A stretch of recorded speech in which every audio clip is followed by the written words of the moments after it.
ये है हमारी क्लास 3 के लिए my big book of social studies, जिसमें आज हम रीड करेंगे chapter 1 up in the sky.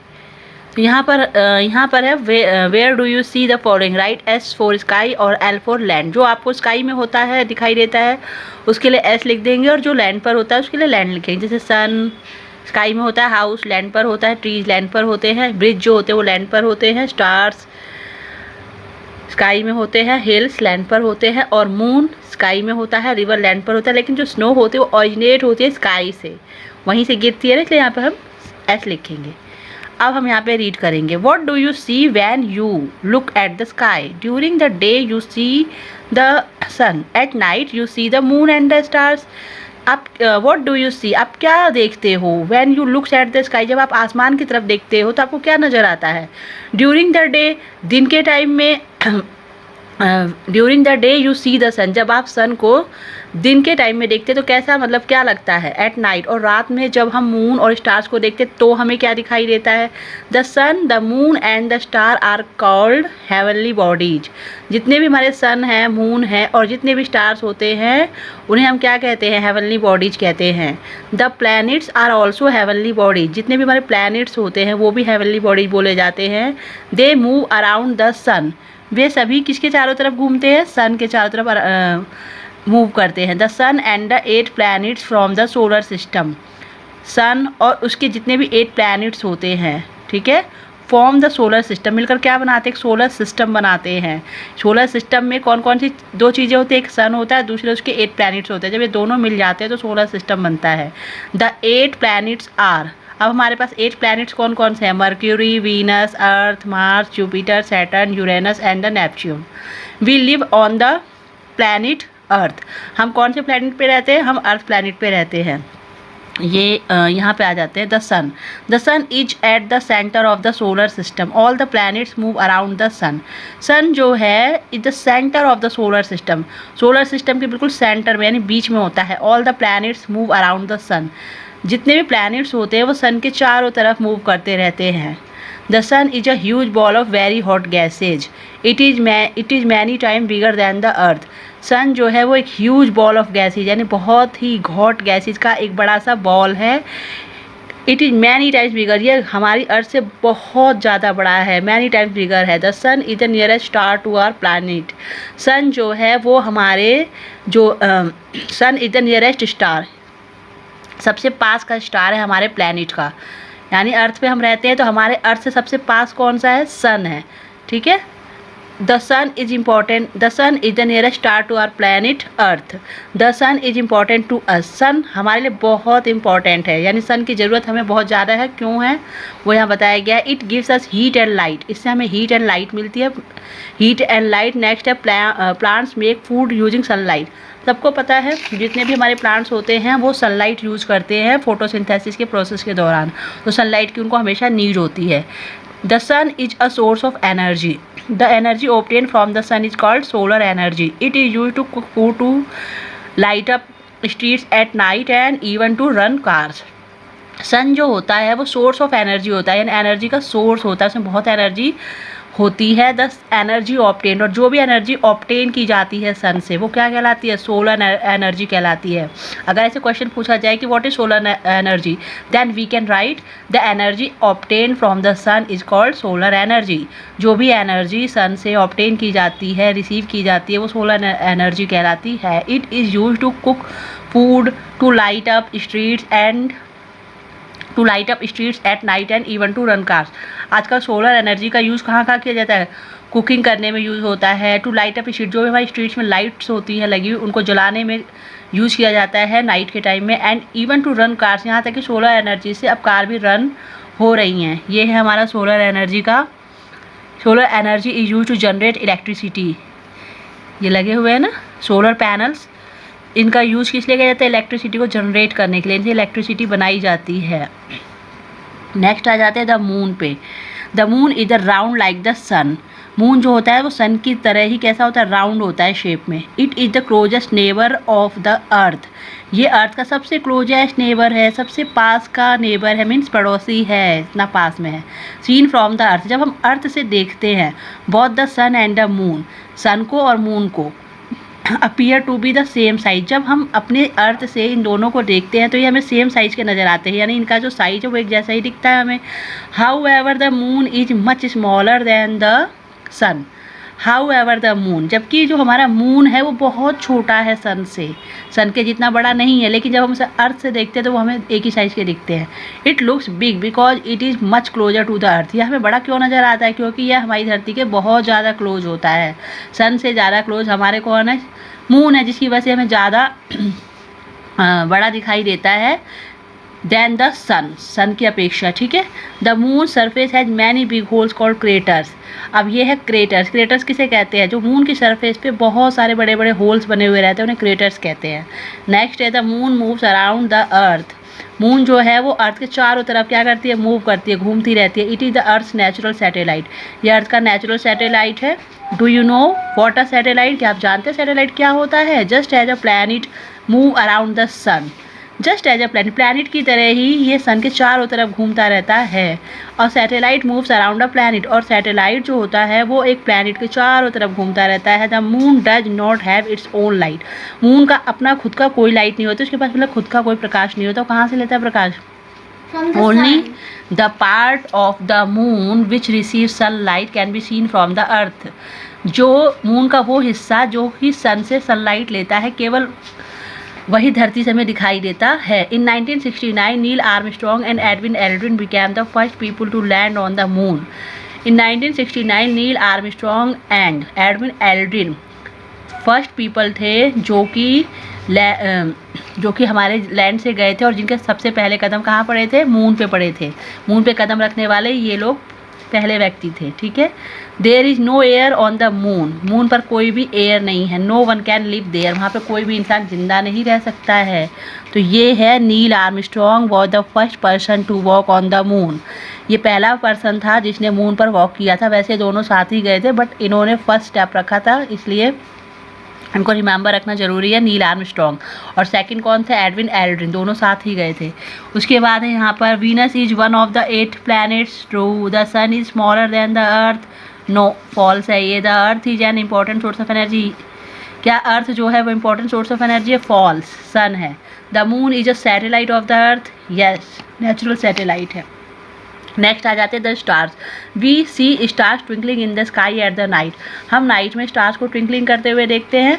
The stars are huge heavenly body, star जो होते बहुत बड़ी बड़ी हेवनली बॉडीज होती हैं। They are big balls of gas, ये गैस के बड़े बड़े बॉल्स होती हैं, इनमें यानी बहुत सारी गैसेज भरी हुई रहती हैं। दे have their own heat and light, in stars की अपनी लाइट होती है और अपनी ही हीट होती है। The brightest star that we see in the night sky is the Sirius, जो सबसे ब्राइटेस्ट स्टार है जिसे हम देख सकते हैं रात में स्काई में, उसका नाम क्या है, Sirius. Some stars appear to form patterns, बहुत सारे कुछ स्टार्स ऐसे हैं जो कि पैटर्न्स की फॉर्म में हमें दिखाई देते हैं, उस तरह से अपीयर होते हैं स्काई में। These patterns look like figures of animals, people और थिंग, ये पैटर्न्स हमें एनिमल्स के फिगर की तरह दिखाई दे सकते हैं, पीपल जैसे दिखाई दे सकते हैं, किसी चीज़ की तरह लगेगा देखिए कि अच्छा ये वो चीज़ है, इस तरह से इनका शेप बना हुआ रहता है। सच पैटर्न्स आर कॉल्ड कॉन्स्टेलेशन, इस तरह के पैटर्न्स को क्या कहते हैं, कॉन्स्टेलेशंस कहते हैं। One constellation that can be seen very clearly at night in the great bear, also called Ursa Major. Some other constellations are Scorpius, the Scorpion, Leo, the Lion and the Orion, the Hunter. तो some stars appear to form, यहाँ पे बताया इनके नाम, इन्हें constellation कहते हैं इस तरह के पैटर्न्स को। एक constellation that can be scene, जो कि बहुत ही क्लियरली देखा जा सकता है रात में, उसका नाम क्या है, ग्रेट बियर, इसको हम उर्सा मेजर भी कहते हैं। सम अदर, दूसरे कौन कौन से कॉन्स्टलेशंस है, स्कॉर्पियस, द स्कॉर्पियन, लियो मतलब the lion and Orion the hunter, ठीक है। यहाँ पे क्विक रिकैप है, the sun, the moon, the stars and the 8 planets are called heavenly bodies. यानी सन, मून और जो भी हमारे स्टार्स होते हैं और 8 प्लैनेट सबको मिलाकर क्या कहते हैं? हेवनली बॉडीज कहते हैं। The sun is made up of very hot gases. The moon is much closer to Earth than the sun. जो मून है वो ज़्यादा क्लोजर है अर्थ के सन की अपेक्षा। यानी सन जो है थोड़ा हमसे दूर है, बट मून जो है ज़्यादा पास है, इसलिए वो हमें काफ़ी बड़ा दिखाई देता है धरती से जब हमसे देखते हैं चांद को। Stars have their own heat. Stars की अपनी हीट होती है और अपनी लाइट होती है। Some of them from pattern in the sky. उनमें से जो कुछ होते हैं वो स्काई में क्या किस रूप में हमें दिखाई देते हैं? पैटर्न्स के फॉर्म में दिखाई देते हैं। यहाँ पर है tick mark question. The planets, the stars, the moon and the sun are called heavenly body. Solar energy mean the energy we get from the sun. The closest neighbour of the earth is moon. The earth natural satellite is. Earth का natural satellite कौन है? Moon. Next है humans first landed on the moon is 1969 में Neil Armstrong and Edwin Aldrin. The brightest star in the night sky is Sirius. उसके बाद है यहाँ पर हमारा clues and write the answer. It is much bigger than the earth. Earth से ज़्यादा बड़ा है कौन? Sun. They move around the sun. Sun के चारों तरफ घूमते हैं planets. These are big holes on the moon surface crater. It has no light of its own. Moon. We can see 1000 of these in the sky at night. Stars. अब है C part इसका। Answer the following these question. Why the sun important to us. Sun हमारे लिए क्यों इतना important होता है? यहाँ पे ऑलरेडी पहले ही बता रखा है कि सन की ज़रूरत हमारे लिए क्यों होती है। यहाँ पे कुछ पॉइंट्स दिए गए हैं ना। First, it gives us heat and light. Second, plants make food using sunlight. And third है the sun is source of energy. ठीक है, और इसकी एनर्जी को किस लिए यूज़ किया जाता है ये तो खैर अगला है, ये हमें लिखना है। ठीक है, इस क्वेश्चन का आंसर यहाँ से हम लेंगे। नेक्स्ट आ जाते हैं क्वेश्चन नंबर 2 पे। The sun and the moon appear to be of the same size from the earth. Earth से ये दोनों एक जैसे साइज के दिखाई देते हैं। क्यों? वो इसलिए दिखाई देते हैं बिकॉज जो मून होता है वो हमारी अर्थ के ज़्यादा क्लोज होता है और सन उससे थोड़ा दूर होता है। इसी वजह से जब हम अर्थ से देखते हैं तो हमें मून ज़्यादा बिग साइज का दिखाई देता है सन की बजाय।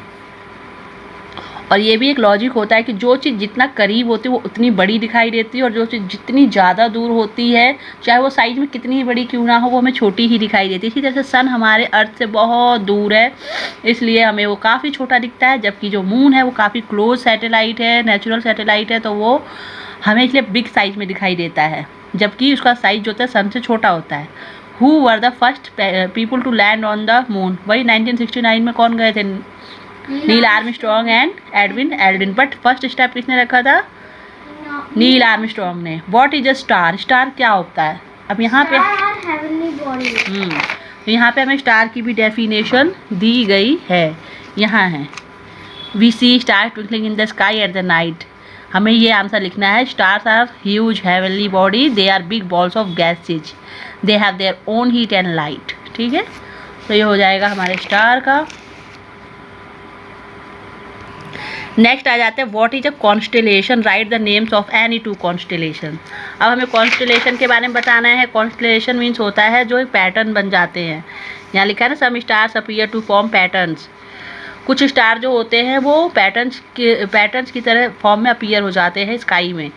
These patterns look like figures of animal, people और थिंग्स। इस तरह के पैटर्न्स ही क्या कहलाते हैं? कॉन्स्टेलेशन। अब यहाँ पे बहुत सारे कॉन्स्टेलेशन के नाम दिए गए हैं, तो कोई भी एक जो अच्छा लगे वो हम लिख सकते हैं। ठीक है, जैसे ग्रेट बियर है, लियो है, स्कॉर्पियस है, ओरियन है। ठीक है, तो ये हो गया कंप्लीट। नेक्स्ट आ जाते हैं think and answer. Can plant survive without sunlight? Why? No, because plants जो होते हैं वो अपना भोजन खुद बनाते हैं, इसके लिए उन्हें सनलाइट की नीड होती है। और सनलाइट अगर, क्योंकि जो रिएक्शन होती है फोटोसिंथेसिस उसमें सनलाइट की नीड भी होती है, अगर वो नहीं मिलेगा तो कभी भी ग्रो नहीं कर पाएंगे, जिससे कि जो पूरा हमारा इकोसिस्टम है वो नष्ट हो जाएगा, डिस्ट्रॉय हो जाएगा। तो यहाँ पे ये हो जाता है फिनिश। ये हमारी एक्टिविटी है। Do and learn. Look at the picture. Imagine that the sun has decided to take a holiday. It disappears from the sky. It become dark and cold. What do you think will happen? Discuss with your partner. Hint, think of planet, plants, animals and temperature. अब यहाँ पे ये बता रहे हैं कि look at the picture में देखो कि सन जो है उसने डिसाइड किया है कि वो एक हॉलीडे लेगा, इसलिए वो स्काई में डिसअपीयर हो गया है। अब जब सन निकलेगा ही नहीं तो कैसा होगा वेदर? डे कैसा होगा? रातें हो जाएंगी, और जब सन नहीं निकलेगा तो ठंड बढ़ जाएगी, कोल्ड हो जाएगा, बहुत बर्फ पड़ेगी। What do you think? तो आप it will be forever night and it will be very cold since the sun gives us energy and like heat, so it will be very cold like shown in this picture. जैसे दिखाया गया है ना, ऐसे बर्फ पड़ने लगेगी और फिर रातें होंगी, दिन तो होगा ही नहीं. It will never come. और हमारा जो भी है सिस्टम जो बना हुआ है दिन और रात का, वो उस पर असर पड़ेगा. नेक्स्ट है प्रोजेक्ट बनाना है. Observe the shape of the moon for a few days. What do you see? Draw the different shapes in your notebook. Which one do you like the most? Share in the class. अब आपको observe करना है moon की जो shape होती है ना, कुछ दिनों तक देखना है कैसी कैसी शेप आती है. जैसी भी दिखाई देती है, डिफरेंट शेप दिखती है, वो हमें नोटबुक में लिखना है और उसका बना भी लेना है, ड्रॉ कर लेना है. और उसके बाद कौन सी वाली शेप ज़्यादा अच्छी लगी है वो हमें अपनी क्लास में क्या करना है, शेयर करना है. उसके बाद है field trip. A planetarium is a place. Planetarium एक ऐसी जगह होती है where we can learn about the heavenly body, जहाँ पर हम हेवनली बॉडीज के बारे में स्टडी कर सकते हैं, देख सकते हैं, पढ़ सकते हैं. That we can see in the sky, जिन्हें हम आसमान में देखते हैं. Visit a planetarium in your city और टाउन. तो आपके सिटी या टाउन में जो भी प्लानिटेरियम है वहाँ पे विजिट करिए. Write 5 sentences on what you saw there. और उस जो भी आपको वहाँ दिखाई देता है उसके ऊपर 5 सेंटेंसेज लिखना है हमें. ठीक है. यहाँ वेब लिंक है to watch a video on stars and constellation. Visit this link. इस लिंक पे जाके विजिट कर सकते हैं. लाइफ स्किल है. You know that the sun rise in the east if you stand facing the sun. अगर आप अगर आप खड़े होते facing the sun in the morning, which direction will be. तो बताइए कौन सी डायरेक्शन होगी फिर. Behind you, to your left या टू योर राइट. तो ये कहाँ बनेगी, टू योर राइट.